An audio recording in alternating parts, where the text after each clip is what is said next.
एक बार एक राजा रहता था जो दुनिया के सबसे खास सेब के पेड़ का मालिक था। पेड़ पर सोने से बने सेब थे।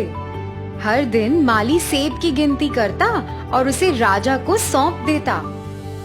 एक दिन माली राजा के पास आया और उसे सूचना दी कि एक सेब गायब है। राजा क्रोधित हुआ और कसम खाई कि चोर को बख्शेगा नहीं। उस रात माली ने अपने बड़े बेटे को सेब के पेड़ों की सुरक्षा में लगा दिया। लेकिन आधी रात के आसपास बड़ा बेटा सो गया। अगली सुबह फिर से एक सेब गायब था।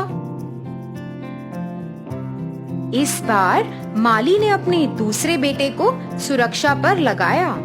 रात हो गई और दूसरा बेटा भी आधी रात के करीब सो गया। अगली सुबह फिर से एक सेब गायब था। तीसरे और माली के सबसे छोटे बेटे ने उस रात पेड़ की रखवाली करने की पेशकश की।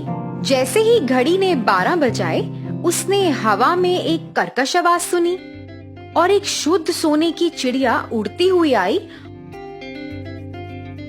जैसे वह अपनी चोंच के साथ एक सेब पर तड़क रही थी। माली के बेटे ने उछलकर उस पर तीर चला दिया, लेकिन तीर ने पक्षी को कोई नुकसान नहीं पहुंचाया।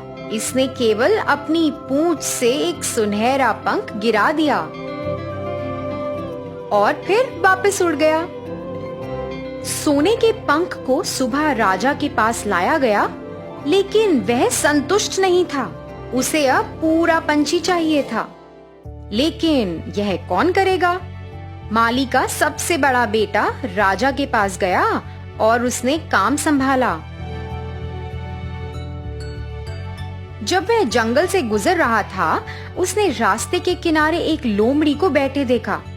इसलिए उसने अपना धनुष लिया और जब उसने कहा कि उस पर गोली चलाने के लिए तैयार है, तब लोमड़ी बोली, मुझे गोली मत मारो, मैं तुम्हें अच्छी सलाह दूंगी।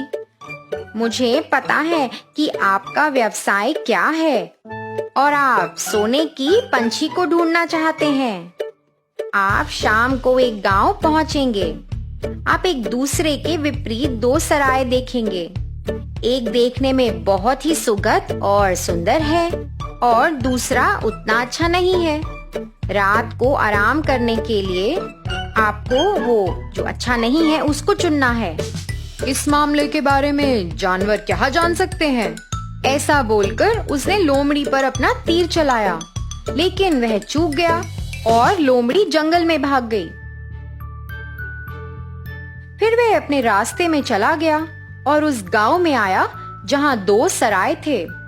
इनमें से एक में लोग गा रहे थे, नाच रहे थे और दावत हो रही थी, लेकिन दूसरा बहुत गंदा और गरीब सा लग रहा था। उसने सोचा कि अगर वह जर्जर सराय में गया तो यह मूर्खतापूर्ण होगा। इसलिए वह अच्छे दिखने वाले घर में चला गया और खाया और बहुत पिया भी। वह पक्षी और अपने राज्य के बारे में भूल ही गया।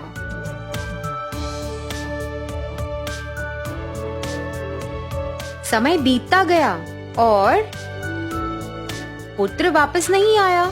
दूसरा पुत्र बाहर गया और उसके साथ भी वही हुआ। इसलिए पहले बेटे ने दूसरे भाई को सुंदर सराय में शामिल कर लिया। समय बीतता गया और सबसे छोटे बेटे ने सोने के पंछी की तलाश की। तीसरे बेटे ने जंगल में आकर लोमड़ी की वही अच्छी सलाह मानी, मेरी पूंछ पर बैठो और तुम तेजी से यात्रा कर पाओगे। जब वे गांव पहुंचे तो बेटा जर्जर सराय में चला गया, क्योंकि यह सही काम था। उसने पूरी रात वहीं विश्राम किया। सुबह लोमड़ी वहीं फिर से आई। अब सीधे आगे बढ़ो जब तक कि तुम महल में ना आ जाओ। सैनिकों को सोने दो, उन्हें फिर पार करो और महल में जाओ। वहाँ तुम्हें एक कमरा मिलेगा जहाँ सुनहरी चिड़िया लकड़ी के पिंजरे में बैठी है। इसके पास ही एक सुंदर सुनहरा पिंजरा है, लेकिन पिंजरे को बदलने की कोशिश ना करें, नहीं तो तुम पछताओगे।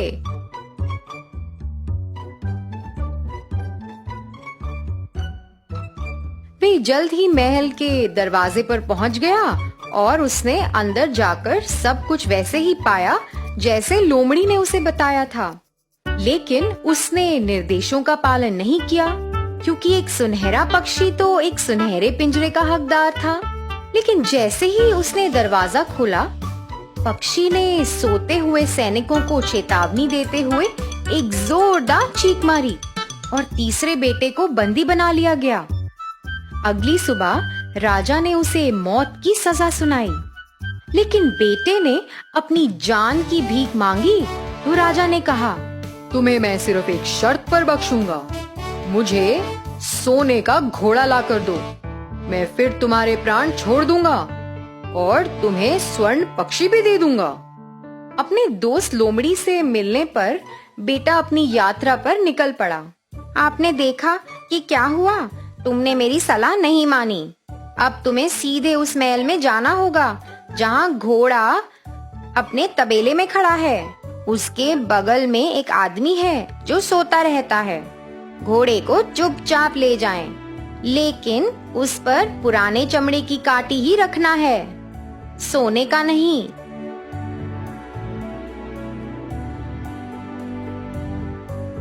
सब ठीक से हो गया, लेकिन जब बेटे ने देखा कि घोड़ा कितना सुंदर है, तो उसने सोचा कि यह सोने की काठी के लायक है।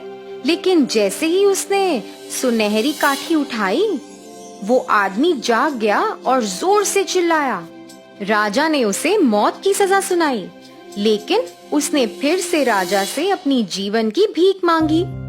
यदि तुम सुंदर राजकुमारी को मेरे पास लाने में कामयाब हुए, तो मैं तुम्हें जीवन दान करूंगा और तुम्हें पक्षी और सुनहरा घोड़ा भी दूंगा। तब बेटा अपनी यात्रा पर निकला और पुरानी लोमड़ी से मिला। तुमने फिर से मेरी बात नहीं मानी, लेकिन मैं तुम्हारी एक बार मदद और करूंगी। जब तक तुम किसी महल में नहीं पहुंचते, तब तक सीधे जाओ, राजकुमारी के पास जाओ और उसे एक चुंबन दो और फिर उसे अपने साथ ले आओ। लेकिन सुनिश्चित करो कि आप उसे जाने की अनुमति नहीं दोगे और अपने माता पिता से छोड़ने की अनुमति दोगे। लेकिन सुनिश्चित करो कि तुम उसे बख्शने की अनुमति नहीं दोगे। लोमड़ी और बेटा महल में पहुँचे। बेटा राजकुमारी के साथ भागने के लिए तैयार था, लेकिन उसने उसे बख्शने की विनती दी।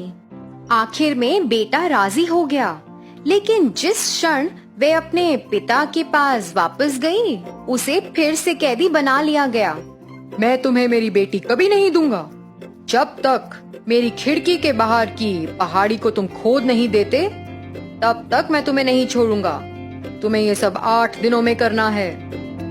पहाड़ी इतनी बड़ी थी कि वो जितना भी खोदे, वो तो खत्म ही नहीं हुई।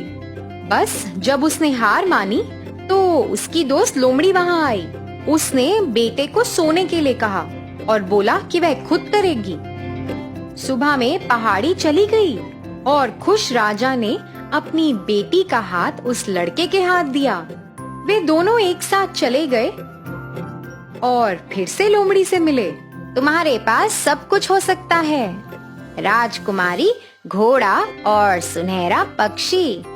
राजा के पास जाओ और उसे राजकुमारी दे दो। वह बहुत खुश होंगे और तुम्हें सुनहरे घोड़े पर चढ़ने देंगे। आखिरी बार राजकुमारी के साथ हाथ मिलाएं और उसे घोड़े पर जल्दी से उठाएं और जितनी जल्दी हो सके उतनी तेजी से भागो। उस महल में जाओ जहाँ चिड़िया है। मैं दरवाजे पर राजकुमारी के साथ रहूंगी। लोमड़ी का कहा हुआ सब हो गया। लड़के ने लोमड़ी को दिल से धन्यवाद दिया, लेकिन फिर लोमड़ी ने कहा, अगर तुम सच में आभारी हो तो मुझे मार डालो। क्या? मैं कभी ऐसा काम नहीं करूँगा। तुम मेरी दोस्त हो।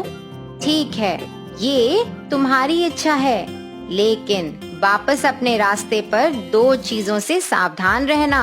फांसी से किसी को मुक्त मत करना और नदी के किनारे मत बैठना।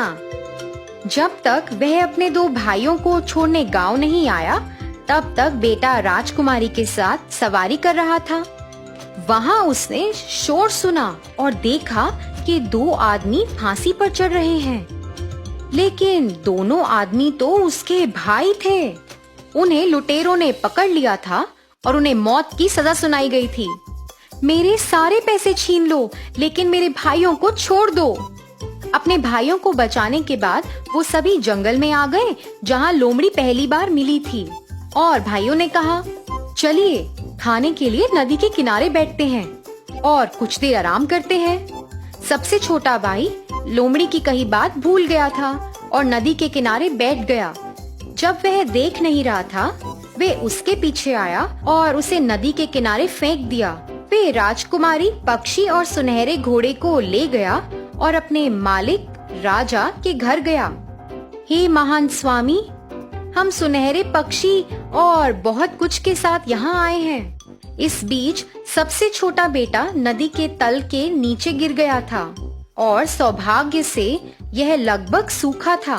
लेकिन नदी का किनारा इतना चौड़ा था कि उसे बाहर निकलने का कोई रास्ता नहीं मिल रहा था।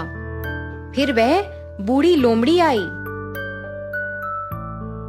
और उसने अपनी पूंछ को बढ़ाया और हमेशा की तरह उसे खींच लिया।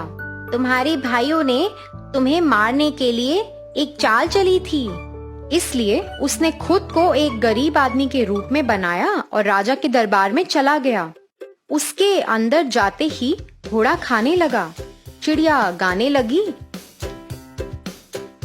फिर वह राजा के पास गया और उसे अपनी भाई की करतूत के बारे में बताया। उन्हें बंदी बना लिया गया और दंडित किया गया। राजकुमारी को फिर से युवक को दिया गया और राजा की मृत्यु के बाद उसने राज्य में शासन किया।